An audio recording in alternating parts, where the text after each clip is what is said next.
Bonsoir à tous et bienvenue. Ce soir, les musulmans célèbrent la nuit du destin, une nuit qui représente 1000 mois d'adoration dans l'islam.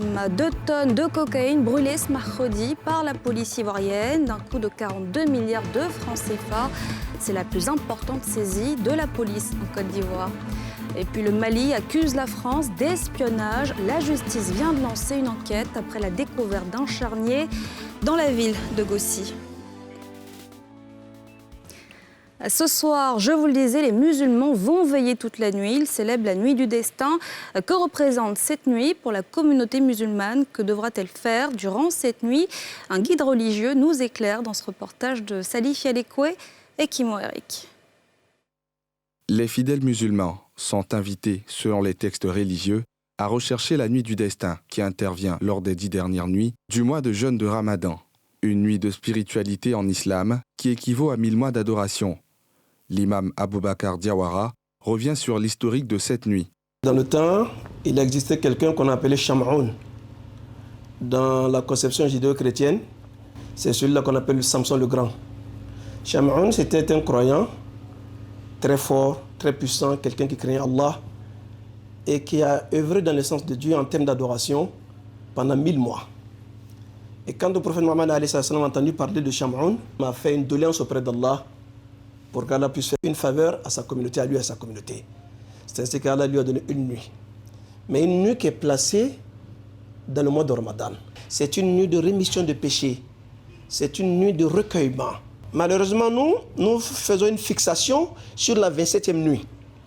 Non. C'est une nuit qui est mobile, comme l'a recommandé le prophète. Il faut la rechercher dans les nuits impaires des 10 dernières nuits du mois de Ramadan. Au cours de cette soirée de prière, des actions sont recommandées pour le croyant. C'est une nuit d'adoration. Et l'adoration commence par la prière. Et qui dit prière, dit récitation du noble Coran. C'est une nuit d'invocation et d'évocation. Il faut faire beaucoup d'aumônes. L'aumône, des aumônes pour nos enfants, les aumônes pour nos morts, les aumônes pour la stabilité même du pays. Le discours du juste milieu et son impact sur la cohésion sociale est le thème officiel retenu par le Conseil supérieur des imams des mosquées et des affaires islamiques pour la célébration officielle à la grande mosquée de la Riviera Golf, mercredi soir.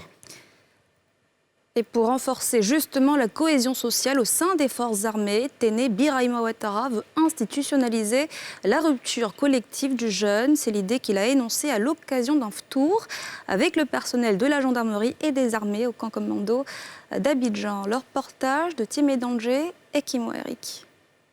Place d'armes du camp commando de Koumassi, théâtre de la rupture collective du jeûne de la communauté musulmane de la gendarmerie nationale.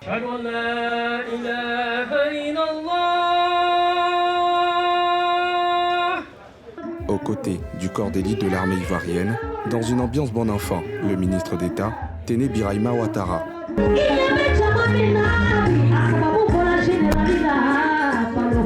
L'ambiance de ce cadre de partage réjouit l'hôte de marque. Il entend l'institutionnaliser pour le maintien de la flamme de la cohésion entre les corps d'armée rattachés à son département. Ce format, qui traduit la solidarité et la cohésion des forces, milite en faveur d'une organisation unique de rupture de jeûne chaque année, ceci de façon alternée entre les armées et la gendarmerie nationale pour ce qui concerne le ministère de la Défense. Le mois de Ramadan tire allègrement vers la fin. Il est important pour nous de nous approprier définitivement les actes et vertus saints qui ont été les nôtres tout au long de cette période de pénitence et de réjouissance spirituelle, à savoir le partage, le pardon et le vivre ensemble. Bien avant, le chef de la maréchaussée ivoirienne appelait, lui, ces hommes à s'approprier la crainte de Dieu à travers la symbolique de la présence à leur côté du ministre d'État pour être de dignes serviteurs de la patrie et de la loi. Quand on a fini par prêcher par l'exemple, le reste devient facile. Au plan spirituel, vous nous montrez que nous devons avoir la crainte de Dieu. Vous nous montrez que nous devons avoir, à partir de cette crainte de Dieu, l'amour fraternel. Le déplacement symbolique de Monsieur le ministre d'État dans nos différentes casernes à ces moments spirituels doit vous dire quelque chose, doit être significatif pour vous et pour nous tous, afin que chacun de nos pas soit inspiré de Dieu Tout-Puissant, le Créateur, pour que nous puissions mieux protéger les populations dont nous avons la charge. Outre les notes musicales et humoristiques, cette rupture collective du jeûne a été marquée par les 3 unités de prière de Maghrib, au cours de laquelle le Seigneur a été invoqué pour protéger les forces armées au service de la République.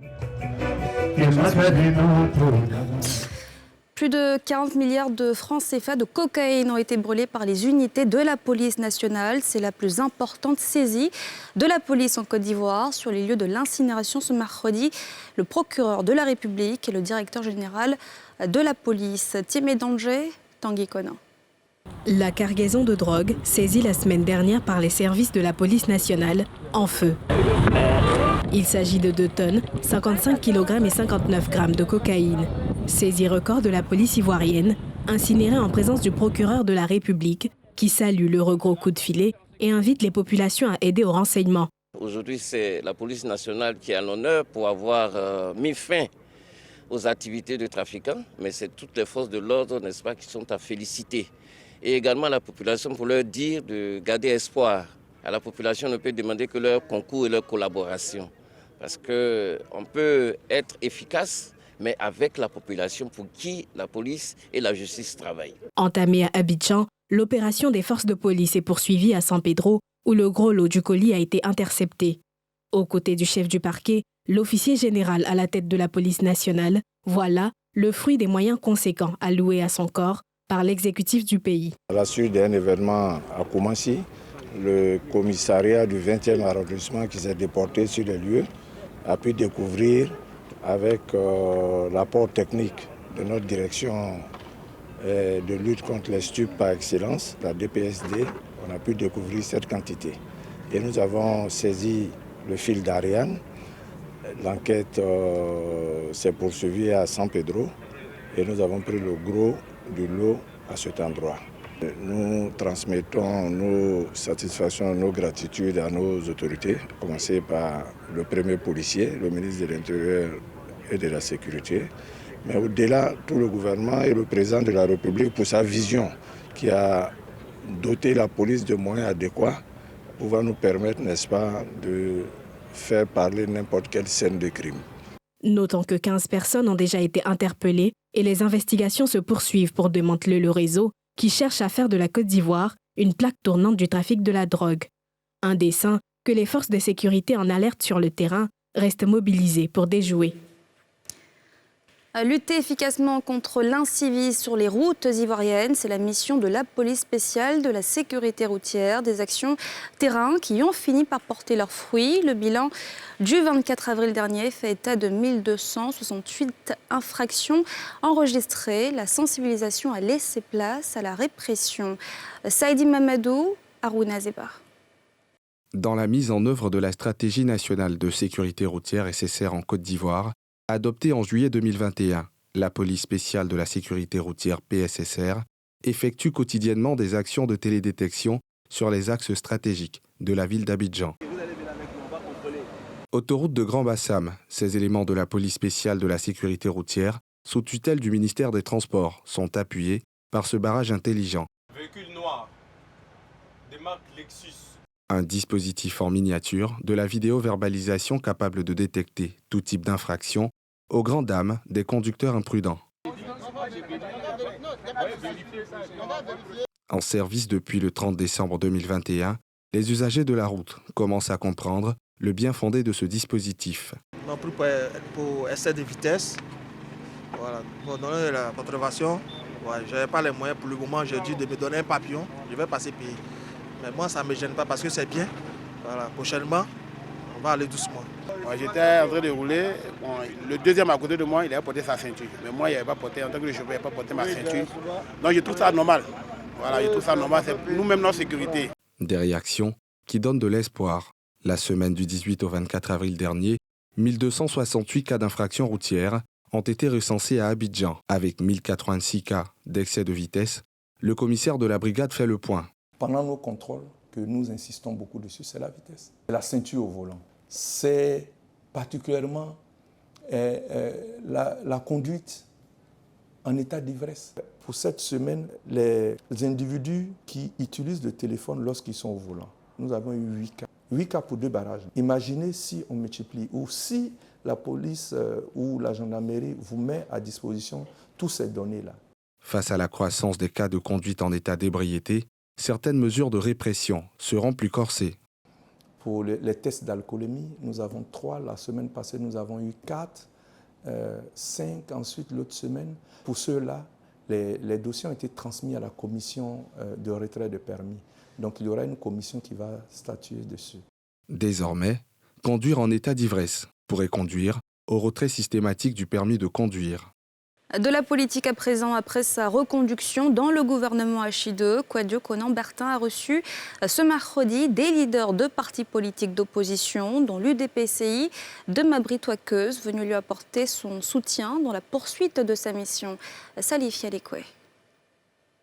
Une semaine après avoir été reconduit au sein du gouvernement ivoirien au poste de ministre de la Réconciliation et de la Cohésion nationale, Kwadwo Konan-Bertin a reçu la visite de leaders des partis d'opposition avec en tête le président de l'UDPCI, Union pour la démocratie et la paix. C'est aussi une personnalité à qui le chef de l'État a confié une mission importante, booster le processus de réconciliation, apporter sa contribution à la cohésion nationale et nous, acteurs politiques, partis politiques, qui le voyons travailler, qui le fréquentons, avons jugé nécessaire de venir après sa reconduction, lui présenter nos félicitations, mais lui offrir aussi notre disponibilité pour l'accompagner dans le travail important qu'il est en train de faire.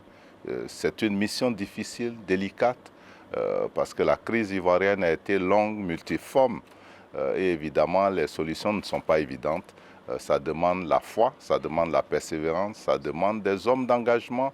Ce n'est pas lui seul qui réussira cette mission, c'est tous les Ivoiriens, c'est toutes les Ivoiriennes. Touché par ce geste, le ministre en charge de la réconciliation a engagé toute la classe politique à œuvrer dans la promotion de la paix.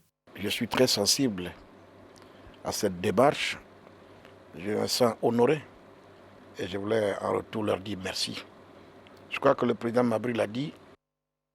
La mission que le chef de l'État a bien voulu nous confier, par sa délicatesse, eh bien, requiert une mobilisation générale. Personne ne peut à lui tout seul prétendre conduire à bon port un tel processus. Il a besoin d'une volonté politique affichée de tous les acteurs, une volonté générale, et je suis heureux de savoir que je peux compter sur eux, leur volonté, leur soutien. Les responsables du système des Nations Unies en Côte d'Ivoire étaient également chez le ministre en charge de la réconciliation, qui se sont félicités du dialogue politique qui s'est achevé il y a quelques semaines.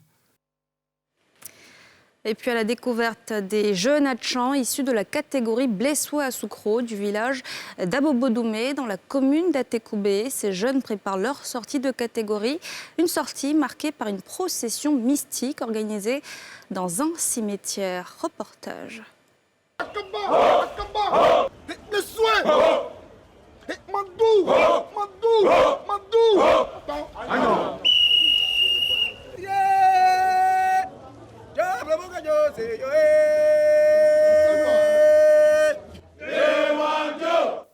Des cris de guerriers en pleine nuit. Comme des soldats, des jeunes Hatchans, torses et pieds nus avec un morceau de pagne attaché à leurs hanches, avancent en rang serré vers le cimetière du village. Une procession pour invoquer les esprits des ancêtres et capter des pouvoirs mystiques.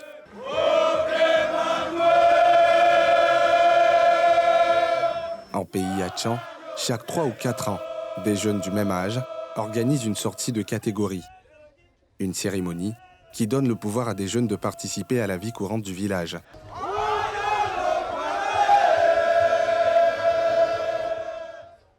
Baptisée Blessoué à Soukrou, cette catégorie est composée d'hommes et de femmes Mais selon la tradition hatchan, seuls les hommes ont droit de se rendre au cimetière pour invoquer les esprits des ancêtres. Les femmes de la catégorie n'y ont pas droit. À chaque étape de la procession, des hommages sont rendus aux esprits des ancêtres, des guerriers qui ont marqué le village.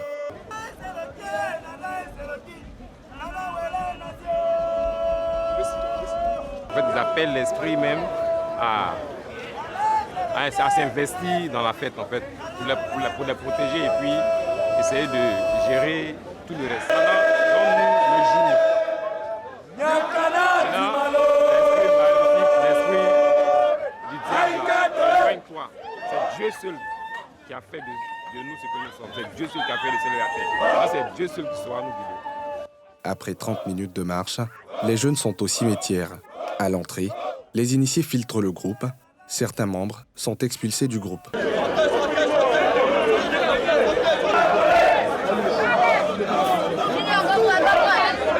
Ces derniers ont enfreint la règle, car pour entrer au cimetière, ils devraient se priver de tout rapport sexuel sur une période de 3 mois. Chose que certains membres n'ont pas pu respecter. Bon, nous sommes restés parce que nous ne sommes pas tous ébouillés. Et nous n'avons pas respecté aussi la tradition, c'était que vous ne devez pas avoir de rapport sexuel du 28 jusqu'à ce jour. C'est pourquoi nous sommes venus. Le calme revenu, tour à tour, les membres retenus entrent au cimetière. Nous ne sommes pas autorisés à filmer. Ça, c'est tenu au secret, c'est des trucs. Typiquement, on n'a pas le droit de dévoiler les secrets. Donc, du coup, on ne peut pas entrer dans la profondeur dans ce qui va se passer tout à l'heure. C'est le côté mystique même de la fête aujourd'hui, là même. Demain, c'est les détails, c'est l'apothéose. Là-bas, certains membres de la catégorie seront initiés à la chose mystique. Ces derniers seront les éclaireurs de toute la catégorie, une sorte de guide spirituel lors de la danse guerrière. Après 2 heures passées dans le champ du repos, les premiers éclaireurs sortent, la foule est en effervescence.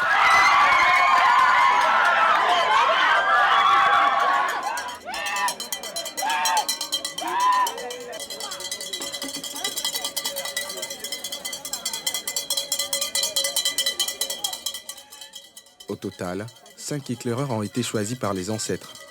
Ces derniers ont été initiés pour déjouer tous les pièges mystiques de l'ennemi, mais aussi protéger les guerriers lors de la danse guerrière.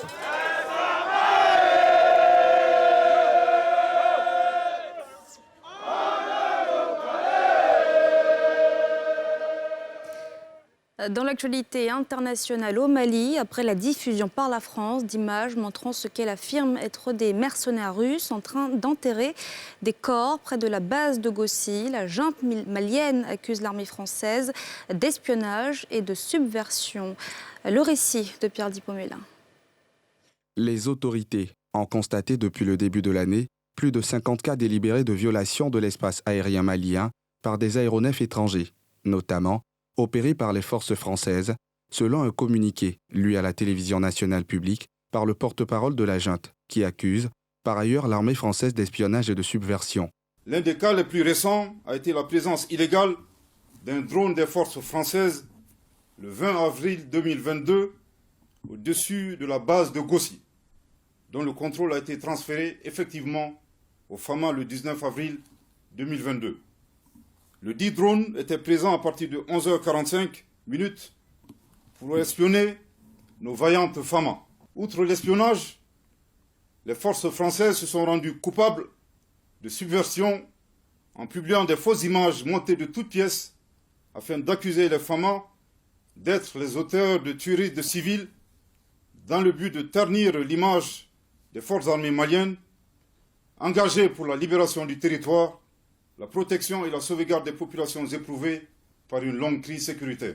Face à cette énième provocation des forces françaises qui ont été sommées de quitter le territoire malien sans délai depuis le 18 février 2022, le gouvernement de la République du Mali, tout en prenant à témoin l'opinion nationale et internationale, condamne fermement cette attitude des autorités françaises et les invite de nouveau à respecter la souveraineté du Mali. Ces images, prises par un drone, montrent des soldats s'affairer autour de cadavres qu'il recouvre de sable. Dans une autre séquence, on voit 2 de ces militaires filmer les corps à moitié ensevelis. L'état-major français assure qu'il s'agit de soldats blancs, laissant entendre que ce sont des éléments de Wagner, la société militaire privée russe. Et voilà, c'est la fin de ce journal. Merci de l'avoir suivi. On se retrouve demain, même heure. Excellente soirée à tous.